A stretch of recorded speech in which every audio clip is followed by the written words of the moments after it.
What's a common misconception about investing in property that you come across? I think one of the misconceptions is definitely that you need to be really wealthy to get into property. Getting the right people in your business is crucial. Do your best to bring in the right people and then trust them to do the work. Support them as much as possible, but don't try to overtake their work. So if I was to ask a member of your team, what's it like to work with Lloyd? What would they say? Depends who you ask. It's a good answer. Lloyd is the CEO and Managing Director of Oz Property Professionals, and to say his story is remarkable is an understatement. He's gone from a small one-bedroom apartment to leading one of Australia's biggest property investment companies. He's a $1 million property investor, award-winning buyer's agent, and a successful author. We will unpack his journey from where he started as a teacher with a trombone to where he is now. It's a fascinating story. Stay tuned. Lloyd, welcome to the podcast. Chris, great to be with you. It's great to be with you. An expert in property. We always love them. Well, don't know whether I'm an expert, but we'll have a chat. We'll give it a go. Okay, so let's think way back. Let's think where it all began. And it didn't begin in property, did it? You were a school teacher. I was indeed. In fact, going back before that, when I finished school, I actually came from the country in Orange, which is about 3 hours west of Sydney. And I was a musician, so I actually moved to Sydney to study music at the Conservatorium of Music. I was a trombone player, amongst a couple of other instruments. And became a musician there for a while. Did a bit of performing, got into a bit of conducting, which then led into some teaching trombone and conducting some school bands. So getting into the school system. I was never a classroom teacher. So I actually had one of the, I guess I used to call it one of the better jobs, that I'd be working with the kids who really wanted to be there because they were learning instruments and I was teaching them the instruments that they wanted to learn to play. So that was basically the job I had for many years. Nice. I was a trumpet man. Oh, there you go. Yeah, I was. So being a school teacher, that's obviously must be a rewarding job.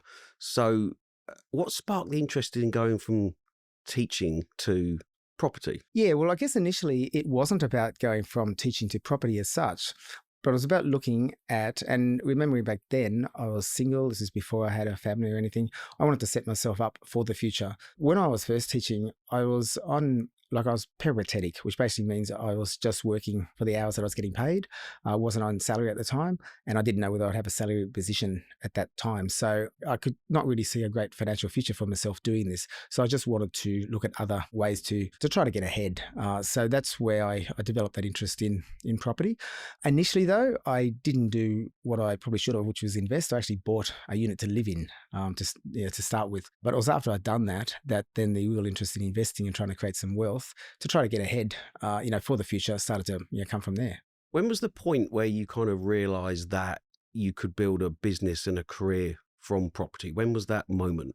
Well, I guess generally I was building up my portfolio for probably about 10 years while I was teaching. So I had a significant portfolio while I was teaching, and I wasn't looking to get into business at the time. So, although it was interesting because when I was at school, my best subject was economics. It wasn't actually music, but it was always music I had the passion for. But when I was teaching, I was building that portfolio, and I got to the point where the passive income I was getting from my portfolio equaled what I was actually earning a year as a teacher. And by that time, I had a salary, and I had about 10 to 12 properties at that stage. And, passive income after all expenses basically equaled what I was earning as a teacher. It kind of allowed me to walk away from teaching. And at that point, I was getting a bit tired of teaching, wanted to have a bit of a break. And I was really passionate about property. From the business sense, it's probably a little bit funny because I really immersed myself in property. Initially, I started a little blog, and it was called Oz Property Power, which is really just a blog to put some information out there. My wife and I actually suggested I do that so I don't have to keep talking about property at home. So you got sick of me talking about property. So I started writing blogs, and then it went from there where she said, well, if you start a business, you can start meeting clients in coffee shops and start talking to them about your passion in property and start helping them and everything like that. So that's actually how things started to progress. So I wasn't one of these people who you went into real estate straight away and build a business. I had a completely different life at the time, and then built my way into property at that point. But it was really about helping people, really, because I looked at how I'd achieved what I'd done to that point, And I thought, well, I've got some ways that I can probably help people along the way. And I actually started to have some clients come to me even before I had the business, because when I'd been featured in a few of the property magazines, I think 2GB featured me, and a couple of podcasts, then I sort of had people contacting me, wanting a bit of advice and things like that. And then, of course, from there, I had to go and get some real estate qualifications and things. So things kind of started to build up from that perspective. Nice. So you had a passive income and a wife that gave you a little gentle nudge in that direction. Sounds like it wasn't really a risk starting that business. Yeah, well, I guess for me, I really backed myself. And I look back at it now, and I remember, saying to myself that, I've got plan A, and then plan B is plan A. And it might be a little bit naive, but I thought, I don't plan to fail. I plan to succeed with this. And I think for me, it's because I had the property portfolio. So I had passive income coming from that. And I think it gave me the confidence to be able to start my business. And because I already had a few clients and a bit of interest before I started my business, I was pretty confident that I'd succeed. I guess looking back on it, it was good that my wife sort of allowed me to do that, because I had a secure salary job that I'd been in for, I think I've been working at that one school for about 13 years. And she was actually encouraging me to leave that position. Most wives would be telling their husbands not to leave a secure job. It was the other way for us. It's just like, yeah, you leave, you start your business, and do what you really want to do. Behind every great man is a great woman. That's exactly what it is. What were some of the risks in the early stages of the company? What were some risks that you took that have helped that maybe you were not sure about taking at the time? Initially, I didn't start out buying, like, I guess as a buyer's agent, buying lots of standard investment properties. I was very much focused on developments, because that's how I basically got to where I was, which was I did a lot of duplexes and triplexes and made equity. And that's how I kind of got the positive cash flow properties and things. I had a lot of clients coming to me for that, and I was helping them with that. There's always a little bit of risk there that you do a development and maybe not make the returns that you want, or and things like that, or things take longer in council and things like that. But that was kind of the model that I was working with at the time.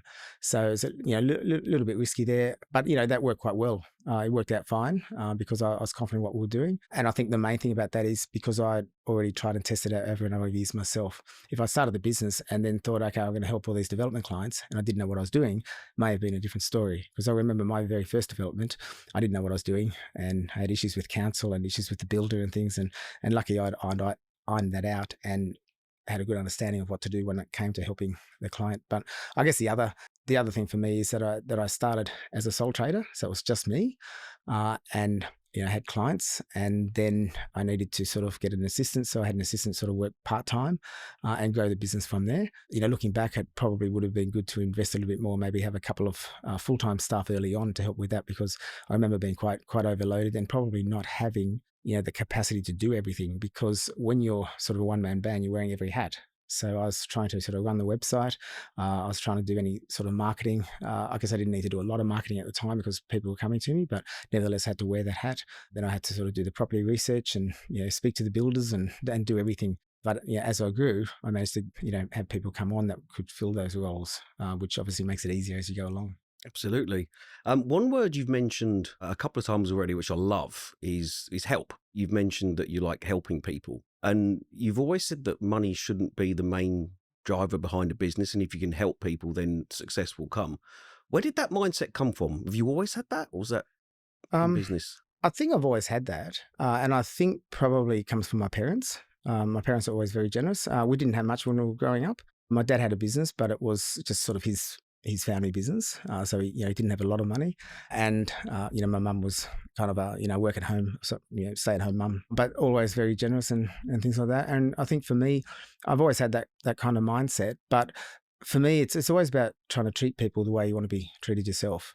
And I think anybody who thinks about just making sheer profit and money first, that's going to be quite short, because it's a transactional kind of attitude. I like to look at things as sort of a long-term approach. Like I've got clients that I've been working with for over 10 years that they're still our clients because we take that long-term approach. We look at what their long-term goals are, how we can help them achieve that rather than just looking at one property purchase as a transaction. And we'll get onto this later, but for example, when we look at a property deal and we feel it's overpriced or we're negotiating and they won't come down to the price I want to buy it for, we'll walk away and find them something else. Now, the easy option would be just to buy the property at a higher price so that we get paid, because we get paid once a client buys the property. We don't take that attitude. So we've got to make sure the client's getting the right outcome before. So I think it's really important just to look after people because, I think people first and then profit second, because I don't think as an individual, you don't need to be just chasing money. You just need to be just looking after people and everything else will sort of fall in place. You've gone from the jack of all trades in your one-man band to now offices in 4 states. What has been the mindset in terms of leadership? How have you grown to be a leader of people as opposed to starting off as your jack of all trades? Yeah, it's definitely challenging. And anybody who says it's not challenging wouldn't be quite telling the truth. Because one of the things you've got to do is put trust in other people. When you're hiring someone to manage property acquisitions, manage admin when clients are calling in, building contracts and things like that, you got to try to manage, allow people to do that and trust them and not micromanage them. So that's a big thing about growth, because like one person can't do everything in a business, obviously, and you need to be able to leverage and have other people to do that. So I think a really important thing is just having that mindset to bring in the right people, and it's often not easy to hire the right people, but do your best to bring in the right people and then trust them to do the work, support them as much as possible, but don't try to overtake their work or micromanage it. Just support them, check in, make sure they're happy, make sure things are going well. I think that's one of the biggest things that I've learned along the way. Trusting people is crucial to, I think, any successful business. I remember when I started the CEO magazine, it's something you mentioned about letting go of certain things. I found it quite hard personally to let go of things that I was in control of and put 100% trust in other people. Even though I knew they could do the job, it was still hard to release something that is going so well that you manage. Did you have issues with letting go? I did. One of the biggest issues, though, is probably the ethical way I try to run things, to have other people come in and have them have the same ethical standards. And it hasn't always worked out that way. So I'll be the first to admit that I've had a couple of staff along the way that haven't quite fitted in the way I wanted them to. It's really important when you're hiring people that you have a team that is cohesive and they do work to the same standards that I do myself. And that's always difficult because no one really cares about your own finances or your own business as much as you do yourself. So it can be a bit of a challenge. But that is one of the things that as you grow, it's the, I guess you call it quality control that you need other people to really, I think it comes down to just having the right people that have the right morals and the right ethics, that they just care about doing the right thing. When you were scaling and growing the business, some companies and people have problems with scaling because scaling a company and growing it does come with risks.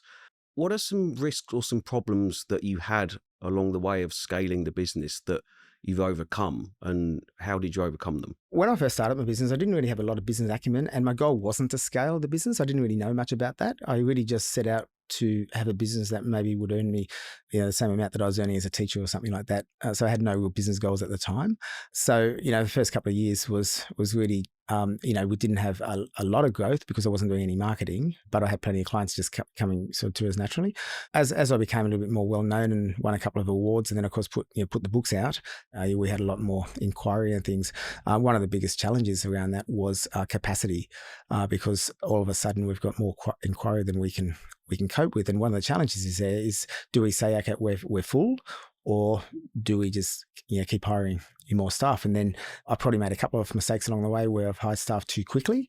I think there's a bit of a mantra that you should be hire slowly, fire quickly. But for me, I was probably maybe there's one or two hires that were a little bit too quick because I was panicking a bit. The sort of things that you sort of learn along the way. Yeah, when you have a lot of inquiries, just like, well, we need more admin staff, we need another buyer's agent here, we need to do this here and things. One of the other challenges, which I think's worked out quite well, the reason I have offices in different states is primarily we have always bought in different areas. I guess we initially were buying sort of New South Wales, Queensland, and then branched into other markets. But we like to have a presence on the ground. So we're not one of these buyers agents that will sit in an office in Sydney and then tell people to buy in a different state and never see the property. So it's really helped business and giving good service to the clients that we have buyers agents strategically located in different locations, so that if we've got a client buying in Melbourne, there's a Melbourne team to look after them. And if we're buying in Brisbane, we've got boots on the ground in Brisbane, and that makes a big difference as well. So that's part of scaling. So scaling is not just about the numbers, but it's also about where we need to scale to efficiently look after the clientele that we've got coming. It sounds like you put the client at the heart of everything you do. It sounds like you really want to look after them. I think that's coming across as a very fair point. Yeah, I mean, I think that's 100% what we're trying to do. Absolutely. But like at the end of the day, like I wouldn't recommend a property to a client that I wouldn't buy myself if I was in the same situation as the client. And that's something that I say to all our staff and everything like that. So, but it's really important to make sure that the client's well-being is looked after. It's one of the biggest purchases in your life, buying a property, and it's, buying an investment property is probably the second biggest purchase behind buying your own home. So, we need to make sure that people are looked after. You mentioned when you started, you didn't have any real business acumen, which I think is fascinating, because we here at the CEO magazine, we hear a lot of businesses that were started with people that didn't have any business acumen. And when they started, and even when they were growing, they just trusted their gut. And is that something you did at the start? Yeah, I just trusted my gut. Absolutely. And I just learned along the way. I did research. I probably spoke to, people along the way and understood what I needed to do and things like that. But there's even things like building the CRM, and of course we've changed the CRM over the years, and we're still working on making it better and things like that. But having adequate files and for each client and files that are security protected and everything's really important, and of course the website and the marketing. I've got a marketing team now, which I didn't have for many years because I didn't really feel I needed it, but now I've kind of got a marketing team to just say that we've got a bit more of a presence on socials, because I'm not much good at IT anyway, so I wouldn't know how to do much of that stuff. But the thing is that I don't really need to know how to do that, because as a business owner you need to employ the right people who have that expertise to do that, just like with this podcast. Someone to post that, put that live and everything like that. So for me, it's never been about trying to grow the business as quick as possible. I never set out to have a goal to be the biggest buyers agency in Australia. I've always been quite competitive within myself. So, having the goal to be, one of the best buyers agencies and have a reputation for looking after people, that's certainly a goal. But it's not about just growing and being huge for the sake of being huge, and then talking about how much our revenue is. It's really just about looking after our clients. We don't take on every client that comes to us. Like if we don't feel that we can help them, if their goals, what they're trying to achieve, is a little bit unrealistic, or their budget's not quite where it needs to be for what they want, we'll be quite open and transparent with that as well. So it is about looking after the client. But if you take on the wrong brief, then that can be a little bit troublesome as well. Well, it's clearly working, Lloyd, because your company has fantastic feedback. You mentioned awards. You were Buyer's Agent of the Year, a finalist in the Executive of the Year Awards. What does recognition and awards mean to you personally? To be honest, I don't give it much thought. I guess there's recognition for doing the right thing by the clients and working hard. For me, I think it's a team effort though. I don't have a business by myself, so becoming Buyer's Agent of the Year doesn't. It's not something I've done by myself, because I've got a team that support our clients. Even with clients that I work with directly, I've still got an admin team that support them in things like that. So it's more sort of a team effort from that perspective. I guess some people look at awards from a marketing perspective, and they think if they've got awards on their website that looks better. Yeah, maybe it does, but I don't think it makes a huge difference. I think as long as you're transparent and you're ethical, that's where it is. So for me, I don't give it a lot of thought. Anyone that's listening to this podcast or watching it on YouTube would have probably heard of your book Positively Geared. If they haven't, I strongly recommend that it's a read that they must pick up. And this was a #1 best-selling property book, and there's a 2025 version, I believe. That's correct. What's new? So I first published the book in 2020. So I basically wrote it sort of across 2018, 2019, published in 2020.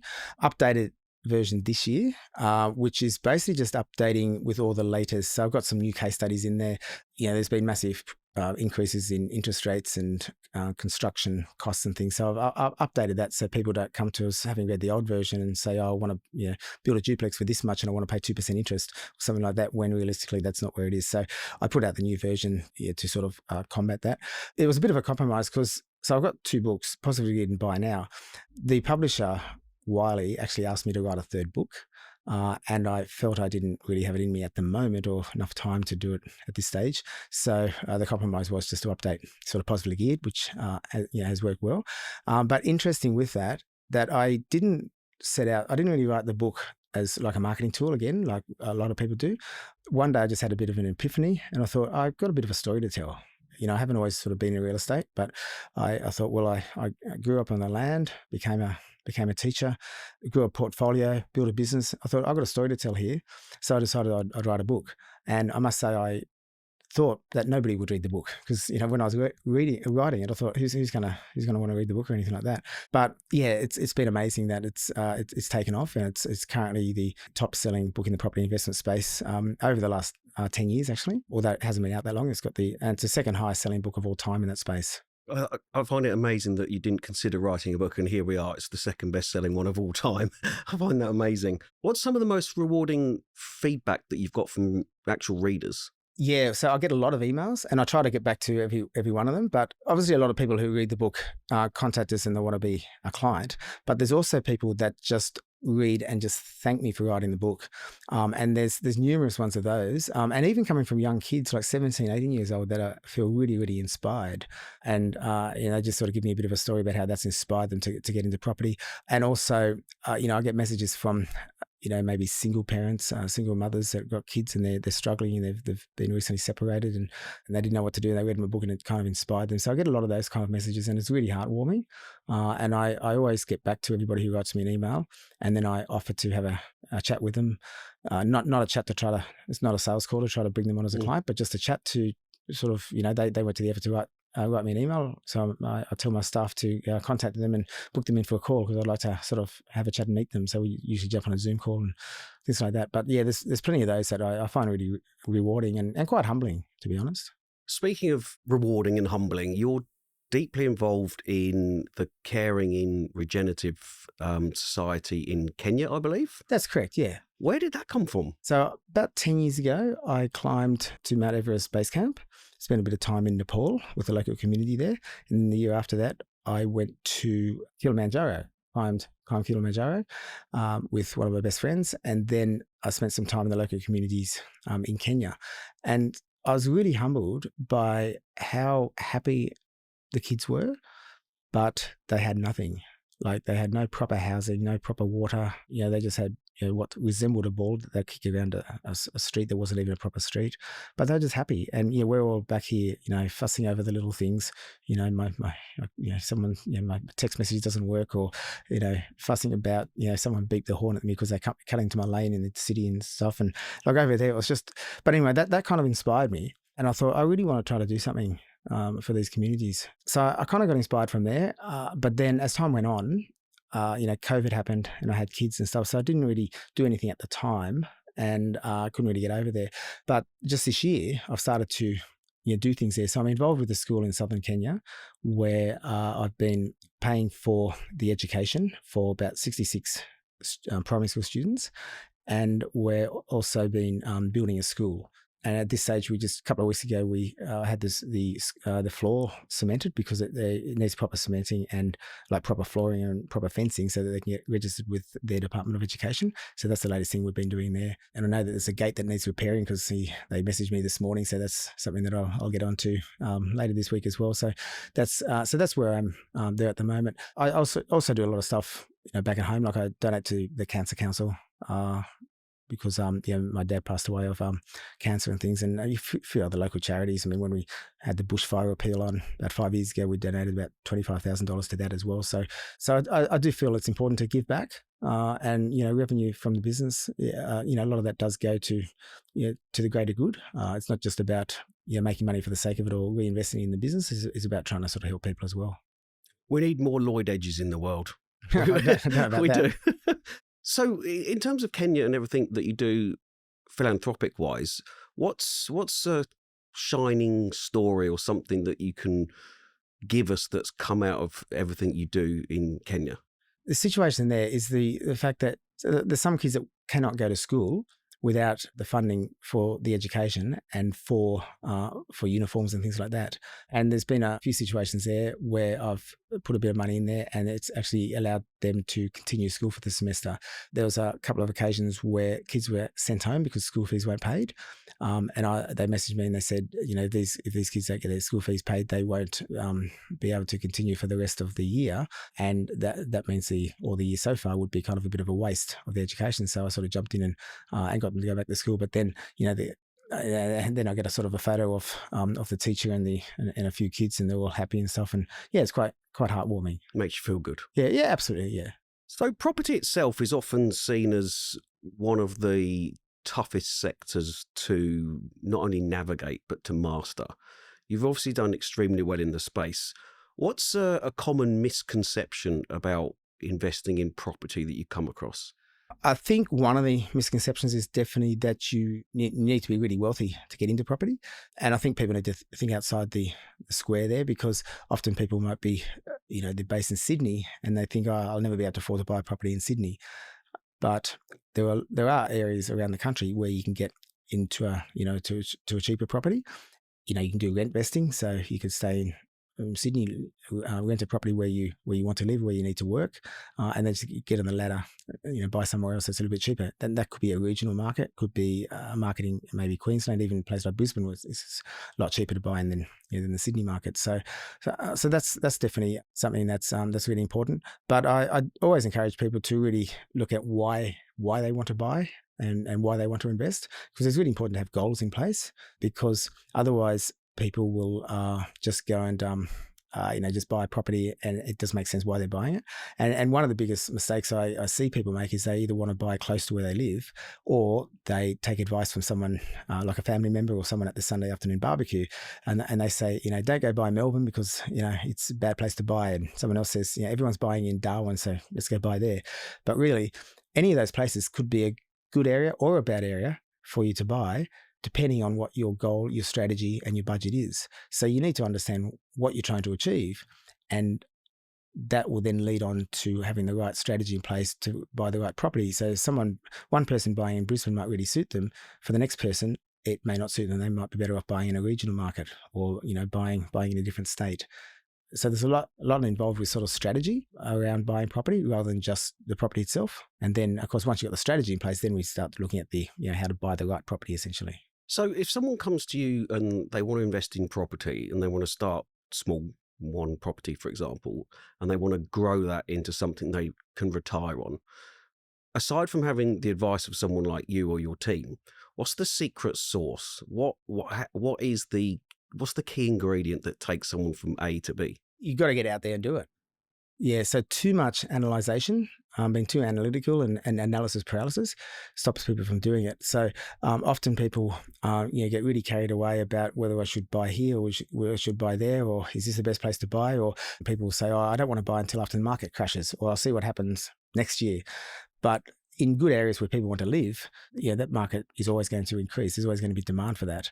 So, people have never made wealth by sitting on the fence, sitting on the sidelines. They really need to get out there and have a go, essentially. So that, I think that's really important to have your goals in place, and probably get some help, whether it's a buyer's agent or a property advisor or someone who can sort of help you strategically, get you to understand what you need to do, because there's a lot of noise out there. So you need to find someone that kind of aligns with what you're trying to achieve, because someone who's saying you should only buy a $2 million property 10 Ks from the capital city, and you've got a much smaller budget than that, well, that person's not going to align to you. You need to find someone who is going to say it's okay to buy a $600,000 property in a regional market and things. So find the right person who's going to be able to help you, and therefore you can single out just that sort of advice and get away from the rest of the noise that's going to be confusing. Something you said made me think of a really good quote that I live by a lot at the moment. And you mentioned about timing the market. And the quote was, I'd love to know how much you agree with this. The quote is, it's not timing the market. You need time in the market. Absolutely. To be successful. Yep. Fair? Is that fair? Yeah, absolutely. I think it's really important to look at having your property across a cycle. Now, a cycle generally goes anywhere between 7 to 13 years. Generally, sort of allow between 7 to 10 years at least to have that property. But if you look at sort of timing, timing the property, when's the right time to buy, and I should sell it in 2 years' time because the market's going to boom and I'll make money. That's risky, and that's gambling. That's not really property investing. That's more speculating. There's a number of different strategies that I use where you can make equity quicker. Like, I love doing renovations. I love building duplexes and creating equity and things like that. But if you created that equity and then held the property, then you're still going to make that long-term capital growth. Time in the market is what's going to create that wealth. Where do you see the biggest opportunities in property investment, say, over the next 10 years? I think over the next few years, we're going to see a good story in Queensland. And a lot of people will be saying that's sort of already too hot. But I think, again, it's about time in the market. Get in there and hold some property. Queensland's a big case where shortage of housing, population growth, that's putting upward pressure on prices and also the rent. But also the regional markets are becoming a pretty solid story as well, because there's always that ripple effect where when a suburb becomes too expensive, people will start gravitating to the next suburb to buy. And we're seeing that in the major cities. We're seeing that even in Brisbane, where people, can't afford to buy near the city. So they start buying in Lower Moreton Bay. Now they're buying in North Moreton Bay, and they're buying all the way out to Caboolture, and they end up buying in the regions. And that's pushing the price up in the regions like, Toowoomba and Bundaberg, for example. We're seeing the same across other capital cities. So I think there's good opportunities there while the price points are reasonable to get into some of those regional markets. Like another example of that would be Geelong. It's 73 k's from Melbourne CBD.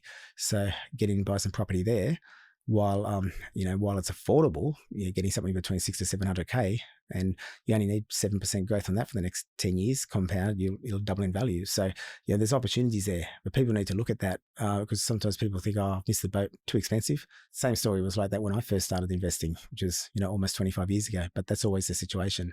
But you just need to look at the potential for the growth in those markets. Get in there and hold that property, and like we said, time in the market. Breaking news, Geelong. Well, one of many places you've probably got up your sleeve. That's it. No, there's a few there, but again, it also comes down to your budget and your strategy. So there's a lot, there's a lot there. But I think there's definitely and there's opportunities in both residential and commercial properties. I always recommend people have an asset based off some residential properties, for security reasons there, and then maybe venture in the commercial space for the higher yields and things like that. So again, it's about having the strategy in place and understanding what you're trying to achieve over time as well. We talked about moving forward in the property industry. Everyone's talking about AI at the moment. It's the buzzword. How is AI shaping the property investment market? How is it helping you, hindering you in any way? How's AI affecting everything you do? Look, I actually find it quite amazing. We do a lot of detailed suburb profiles for everywhere we buy, and we so there's sort of research profiles that our research team does, and we send them out to the clients. That used to be a manual job that would be sitting there and would be writing up the details and pulling the statistics from different sources and things like that. Now you can just put those things into AI. And while it spits it out and you need to sort of check it, obviously, and then change anything that's not quite accurate, it can spit things out in 10 seconds, as opposed to someone spending 3 or 4 hours compiling a report. The disadvantages are that it could lead to, people, losing their jobs in some sectors. But it's certainly making things easier to compile, and particularly in a sort of a smaller company like mine. And we're often short-staffed, and may not have the manpower to allow someone to be writing research reports all the time. AI is quite beneficial to that. I've also found AI be quite beneficial for some of the social media work that we do as well. So look, and I think that's going to. I think it's only early stages to where it could potentially be at. Speaking of things that are beneficial, you've spent some time with some really influential people. You've interviewed Janine Ellis. You've met Sir Richard Branson at Necker. What are some lessons from conversations with them that you've taken away and really implemented? So Janine Ellis was, I had her on my podcast, Positively Geared, and really, really interesting. She's a lovely, lovely lady. But one of the things that really stood out, because Look, I spend a lot of time, and I always try to balance, home life with business, and I'm always trying to be home to, to obviously, help with dinner with the kids and putting them to bed and all that kind of stuff. But it was interesting with her because she started Boost Juice when she had a baby. And of course, you can't really become that successful if you don't put everything into it. And she basically said she was breastfeeding her daughter, and she's on the computer just starting her company at the same time. And she said, and sometimes, I just sit her in front of the TV, and she said, "Don't worry about it. The kids will be fine." So that was, so I think it's, the bullish go get attitude, which is something that struck out to me. I mean, I obviously try to balance things there, and I don't think my wife Renee would be too happy if I decided that I had to do business 24/7 and not help out with the kids. Nor do I want to either, because I like to have that balance, and that's part of why I've got a team that can assist as well, so that I can. I do still have that family life. So Rich is, he's a great bloke. But one of the things that stood out from my conversations with him was when he said that when he started a new business, and I think at one stage he's running about 400 businesses. Yeah, he said he used to start a business, and then he'd exit the business about 3 or 4 months later, because he'd have the right staff in place who would then manage the business, and then he could move on and do his next venture. And that's great. I mean, that's and probably not too many people would be successful in doing that, or certainly not as successful as him. I mean, I think he's the only entrepreneur to achieve 6 businesses that have become billion-dollar businesses. So he's been amazing. You get the right people on board, so that you've got the right systems and processes in place, so that then he can just walk away from the business, and the business runs with the stuff he gets on. That's a real learning. Some very valuable lessons there. Getting the right people in your business is crucial. Looking back now, what's some of the hardest leadership lessons that you've personally learned, going from yourself solo to where you are now? Yeah, it's just hiring the right people and trusting them. Sometimes I've hired people, and probably one of the biggest leadership lessons I've learned is maybe not training them enough in the early stages. And I think, one of the important things with running business is you need to have systems and processes in place. And I think in the early days, I probably didn't have systems and processes in place enough. So I'd hire a staff member and just assumed they'd know how to do things. And it's not always the case. They need probably a little bit more training. And then there were instances where we did try to train them, but we probably were not big enough as a staff to give them enough time to train, because there's so much other stuff going on in the business. So that's led to better systems and better stuff implemented, so that staff can refer to that. So if we do have a staff member that exits the business, we do have those protocols in place. That's easier to teach something to a new person. You've had, and you are on, an incredible journey, and I love it that you're helping people along the way. When you hang up your boots, what's the legacy you want to leave behind? I'd just like to leave behind the fact that I've tried to help people and do the right thing by people. I'm proud that I've got my books out there, because that is something that'll sort of always be there, I think, beyond when I'm involved in the business. Hopefully people will be reading them in 20 years' time when I'm not in the business, and who knows what the business will be doing in 20 years' time, but there's still information to be learnt around property there. But one of the biggest things about writing the books, which is also, I guess, part of my legacy, is, if I can do it, so can you. Because I started on a fairly low income. I bought my first property when I was only earning about $50,000 a year, and grew a portfolio from there. So, you don't need to be a millionaire before you start property. And I think that's one of the important things. So if I was to ask a member of your team, what's it like to work with Lloyd, what would they say? Depends who you ask. It's a good answer. I reckon some of them will probably say tough but fair. Probably. I do think I'm very fair and pretty lenient, but I do have an expectation. I know that my staff are always telling me how busy they are, and that we need to bring on more staff. And when I do bring on more staff, it doesn't solve the problem, because we get more busier. So we need more staff. So that becomes, I guess, it's a good problem to have, but it's sort of keeping everybody busy. But yeah, look, one of the things I'm proud of that I think people would recognise is that we offer very flexible terms. So I've got a few of my staff are part-time. I've got admin staff and things that have come back from maternity leave, and they maybe work 3 days a week. I do allow people to work from home, and that does suit mums who have sort of come back. So and there was at one stage where I think 75% of my staff were actually women, and I was quite proud of that. So yeah, having that flexibility, and I think the staff are probably pretty happy, because they generally stay with us. Moving on to what is probably my favourite part of any CEO podcast that we do, It's the rapid fire round. So just quick answer, no overthinking. One daily habit you never compromise on. Go. Coffee. Coffee. Brilliant. Best piece of leadership advice that you swear by? Treat people the way you want to be treated yourself. What was the moment when you knew Oz Property Professionals would succeed? The day I started it. That's gold. Favourite property deal you've ever done? I think it's probably the holiday home I bought for us down the south coast at Mollymook.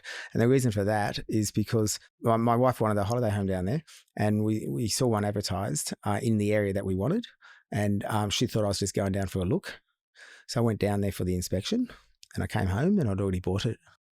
But the other one, more seriously, is probably the first time I built a duplex. The amount of equity in it was twice as much as what I was earning the whole year as a teacher. Wow. That was a turning point. That was my aha moment. Light bulb went off. Okay, I'm onto something here. Last one. If you weren't leading Oz Property Professionals, what would you be doing? Sitting in the Maldives.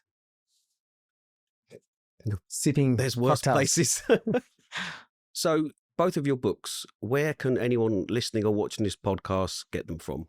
Well, they're available in all good bookshops, even some of the bad ones as well. They're also front and center on airports, so you can get them across the airports. But people wanted to drop me a line through the website or send me an email, lloyd@propertyprofessionals.com.au. I might be able to swing a couple of copies their way as well. So here we go. Lloyd, thank you for sharing your journey from teacher, CEO, author, and philanthropist. It's been absolutely great talking with you today. Absolutely. Thank you. Yeah, thanks, Chris. And to our listeners, if you have enjoyed today's episode, please like, subscribe, but more importantly, share Lloyd's story with someone who you think would benefit from his wisdom. And if you want to buy one or both, I recommend both of Lloyd's books, Positively Geared or Buy Now. Either go to your local bookshop or there'll be a link in the show notes. Thank you.